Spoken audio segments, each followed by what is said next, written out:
Hello there. I'm travelling by car today, having done a couple of trips on buses, and I have come to Poole to look around the old town and the quay. Hopefully, I've pretty much given up on any prospect of going into the New Forest. It's now 4 days since the fire started, and it's being contained, is what they say. So it's still sort of smouldering, and they're having to what's the word, sort of spot, put out spots of fire when they appear. So I've lost the ability to string a coherent sentence together, I think. And the road that the fire started on, which was a van, caught fire, the A31, damage to the surface of the road, so it's going to be a few days. So they're sort of asking people to keep out of the forest if your travel is not essential. I won't be going to my favourite couple of places there, but I think I said before, I think I might have said on my last video, I can do that as a day trip from home. I can get the train and have a lovely day trip. So I would do that probably during September. So yeah, now I'm going to head out the car park. It's a hot one. We're in another heat wave. Today it's supposed to be about 30 degrees down on the coast. So yeah, I will stay in the shade as much as I can while still enjoying Poole Old Town, and come along with me, and let's look at it together. I'm on the high street, and ahead there is a museum which has been given a modern facade. I'm not sure whether I will go into the museum, probably not, but let's have a little walk around it. And I'm in front of the museum just doing a swing round, looking along and up the old high street, and just over here I think this is a museum cafe, so I may well pop in there for a coffee in a minute. Looks very pleasant. And yeah, the museum there. Before I think about coffee, I'm just going to have a little wander down here.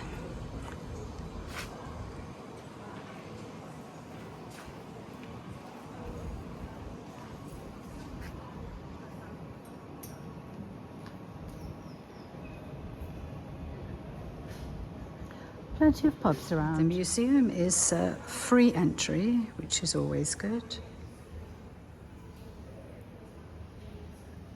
Interesting statue to greet you in the lobby. Let's see what's up here. Whoa. Oh, welcome.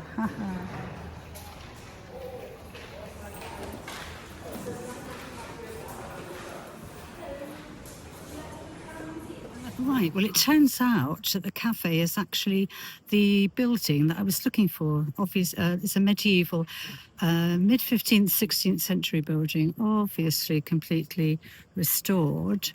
And apparently it's one of Poole's most interesting medieval buildings. So I'll go in, have a look around, and then have coffee and, maybe some cake, who knows. It's quite difficult to video because it's so bright today.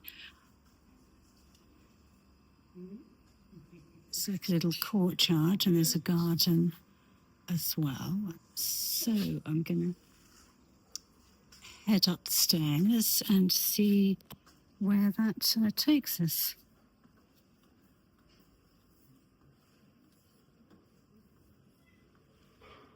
Let's have a little view from this midpoint.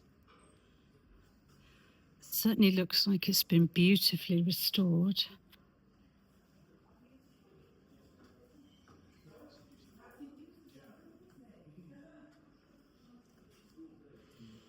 Please explore, but keep the doors closed. What's behind this one?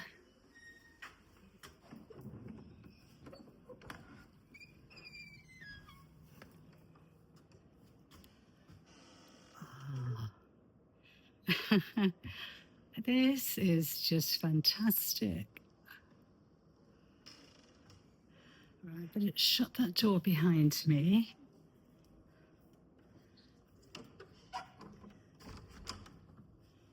Right. What does it say over here? The tablet was erected by the council.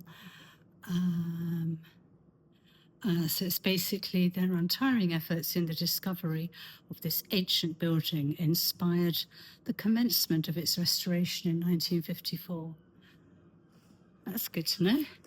Right, let's see what is through here. Like a meeting room. Beautiful beamed ceiling up there.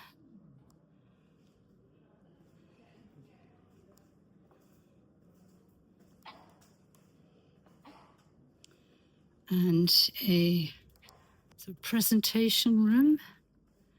It's lovely that it's being used, isn't it? Regularly for community, education, business, everything I would imagine. Just notice the tiles inside this fireplace. Wonder if they're original. They certainly look incredibly old. They look rather like traditional Portuguese tiles, which is quite interesting. Now, this is just brilliant. It's obviously where you saw the big windows at the front. Look at this, and then it looks out straight down the high street there. I think I'm going to have to do a video that is just this house, because it is just fabulous. And in fact, if it's all I see in Poole, I'll be quite happy. Got the ceiling fans going, and inside here, given that this is, ancient brick, really, really thick walls, it is still 27.4. I love these latches as well. Wood and iron. Lots of lovely old fireplaces here. Let's see just how thick the stone is. Right, well, I don't have a banana for reference, but it's about 1, 2, 3.5. 3.5 of my hands. I'll measure my hand later and I'll tell you how deep that is.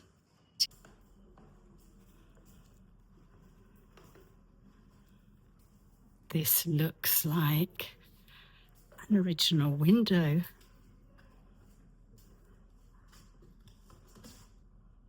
Wow.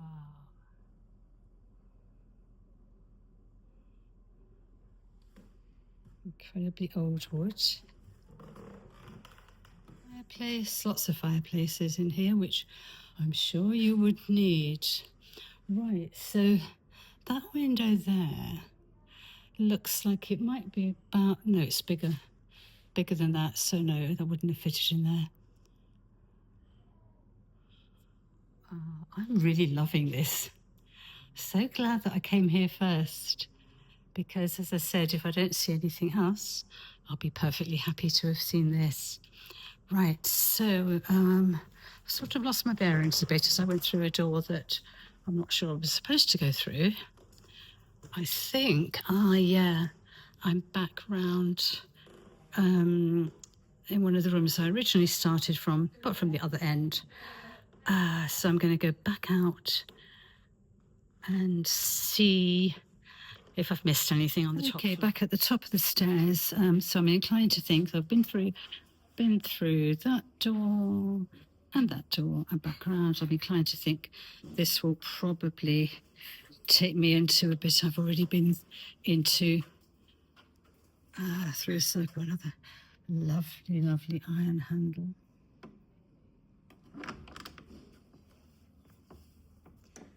Yes. So it's basically a sort of circle.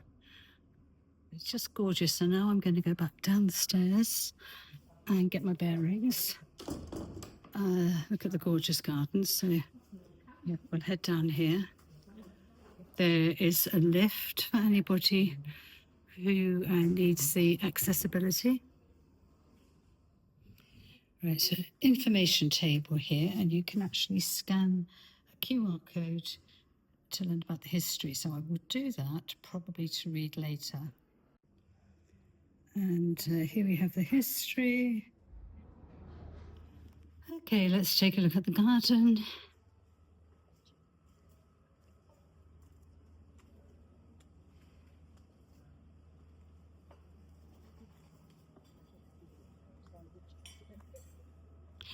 So it's mainly a garden attached to the cafe. So yeah, I think coffee and cake sitting out here would be extremely pleasant. So it's a traditional herb and physic garden, and they have recreated that.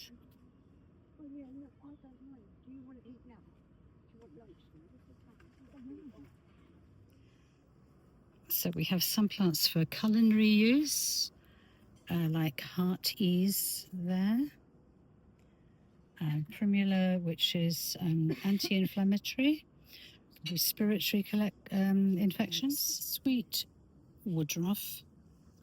So it's good for the lung, the heart, stomach, liver, and for urinary infections. And also culinary, it can be used as a garnish. And we have lavender, which is medicinal for you for antiseptic properties, digestion, aid sleep, and culinary as well. And lots of echinacea, of course. Echinacea over here. And I can see more further around the garden as well. There's echinacea over there. California poppy, which acts as a diuretic, and it's also pain relief. And down here we have some St. John's wort, which helps with depression, and above it a beautiful, beautiful hibiscus tree. I think we've all had hibiscus tea, or certainly know of it. And a mulberry tree. Mulberries can be used in jams and jellies, things like that. This is a really lovely garden, and it's just wonderful that they've restored it to its original purpose as a herb and physic garden. The house there, it looks gorgeous, doesn't it?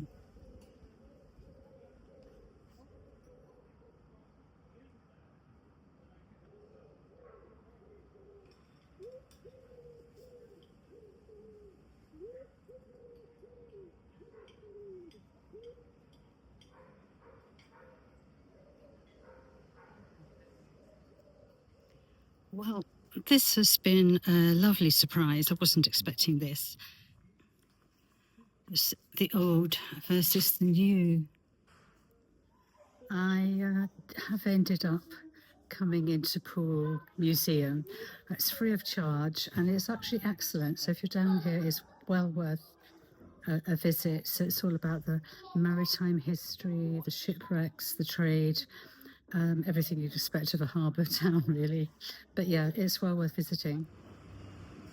And the museum seems to be basically this building, which has a blue plaque here. It was Airways House. It was part of the first operational headquarters of BOAC. Those flying boats left Poole for the USA and the British Empire. Poole flying boats. And just opposite the museum, which is here, we have the old custom house. And that is on Paradise Street. It looks like it's some sort of eatery or something now. We've got these covered little cabins outside. Let's see, go around the front and see if I can discover what it is. Aha, I was not doing it justice. That was obviously the side entrance. And here we have the grand entrance to Poole Custom House. I think it's a sort of restaurant or something now. Lots of chairs there, a few tables there. Right on at the front, as you would expect. And now, if you're ever up for a medieval banquet, we have the King Charles here, 1350. Look at that. But it says, a stunning medieval King's Hall. And over here, party time, you can book the medieval King's Hall. How about that? It is actually way too hot to be outside. But I'm down on the quay now, so I'm just going to have a look around and get a iced coffee, I hope, because the coffee shop back there aren't doing iced drinks. I mean, who is drinking hot coffee or hot tea in this weather? No one. Okay, so let's turn this around. And here we have the obligatory cruise boat. You can do a harbour cruise or a Jurassic cruise. Again, it's not bad, sort of £14, £18 for an adult. Yeah, but once again, not something that I'll be doing today because I have a little doggy to get back for. And also, as I'm saying, it's blooming hot. Another shot of the old custom house there. And then I think heading down this way is where I will find coffee and cake and such like. Yes, I think along here is full-on tourist central.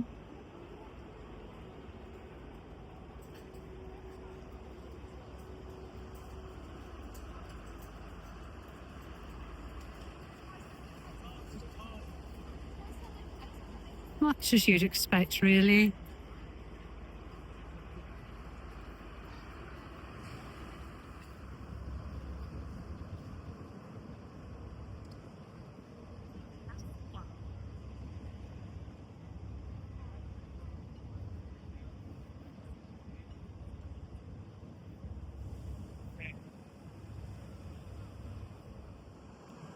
Some lovely old buildings as well. That was probably not quite as old. This one here looks lovely.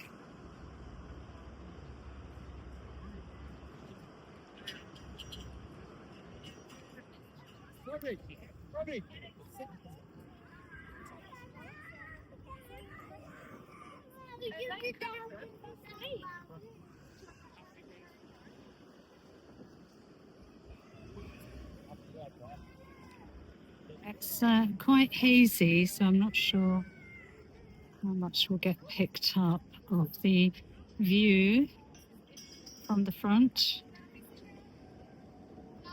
Probably not a lot, but it's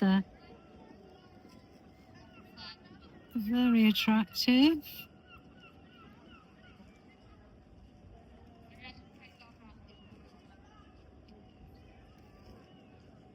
Trees in the background, getting quite hazy.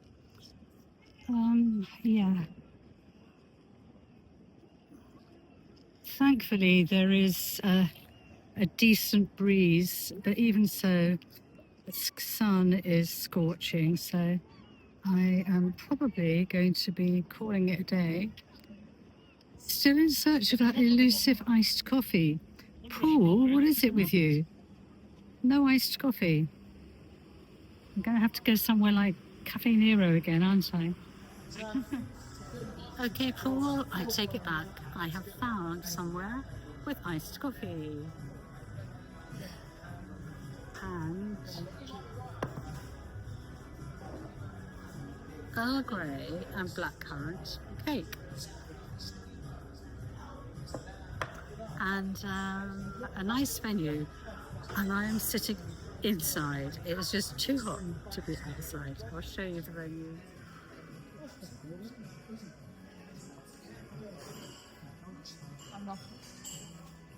And it is right on the quayside as well. Very pleasant. Well, my trip to Poole ended on a bit of a downer. The journey back from Poole to Christchurch was horrendous. The traffic was just completely bonkers. So it was stop, start, barely getting out of first gear, trying to sort of switch the engine off because you could hear the car revving. When I got into my car in a multi-story car park, so undercover, it was showing the outside temperature as 32 degrees. So anyway, my car came to a grinding halt. I couldn't get it into gear. The clutch was just failing. Anyway, long story short, all very stressful. Worried really about dog at the house, who I needed to get back to. Finally got through to the breakdown services. It was going to be something like 3 or 4 hours. Panic, but then I realised that actually, luckily, I'd got most of the way home. I was only about a 10-minute walk away. So went back, fed the dog, took him out for a walk, and then walked back up at about 10 o'clock at night, I think it was. And I'd broken down at about 4:30 for the recovery. Anyway, it transpired that basically the car had overheated. Same thing happened to me, same sort of scenario actually going home last Friday. But in that case, I just let the car cool right down before I continued my journey. That took 3 hours. It was so hot, but anyway. So yeah, I had an enjoyable day in Poole. Could have done without the car breakdown, without it overheating, but c'est la vie. Okay, see you next time. Bye.